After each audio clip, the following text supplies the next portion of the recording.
رشد سوهای تندرستی و حفظ سالمی اهالی که از بخش‌های مهم باشد سمت افضلیت‌ناک سیاست اجتماعی دولت و حکومت تاجیکستان است.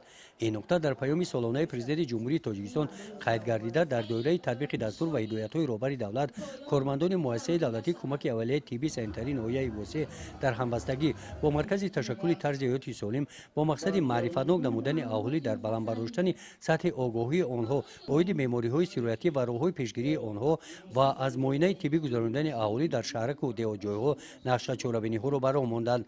در دایره این چاره‌بینی‌ها در آغاز سال 2025 با جلب طبیبان با تجربه و کارمندان ساحه طب مؤسسه دولتی کمک اولیه طبی سنتری در دهه پیشانی میانه دهات بادام خدای رجبوف خدمت‌رسانی طبی سیاری رایگان را به اهالی برآورد. مقصد از گذراندن چنین چاره‌بینی در آن بود که سویه فهمیش و دانش اهالی را عاید پیشگیری این بیماری‌ها بلند برداریم. سطح فهمیش مردم البته که بعد از چاره‌بینی ما آنها را طریق تستی یعنی که با سوال‌ها از آنها پرسان شدیم 90% آنها با ما جواب دادن یعنی از خود کردن و شاد بودن که ما در عاید این بیماری‌ها معلومات‌ها گرفتیم. در این روز در دوره کارهای عامه فهمانی عاید بیماری‌های سیرویتی و راه‌های پیشگیری آن با اهالی دهه‌جای‌های این منطقه ملاقات سودمند انجام داده شده ویکتورینای سوال و جواب‌ها تشکیل نمودند.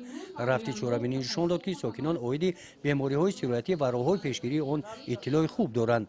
همچنین با جلب اختیاریان نزد مرکزهای سلامتی دهاتی عاید پیشگیری بیماری‌های سیرویتی صحنه‌چه‌ها نمایش دادند.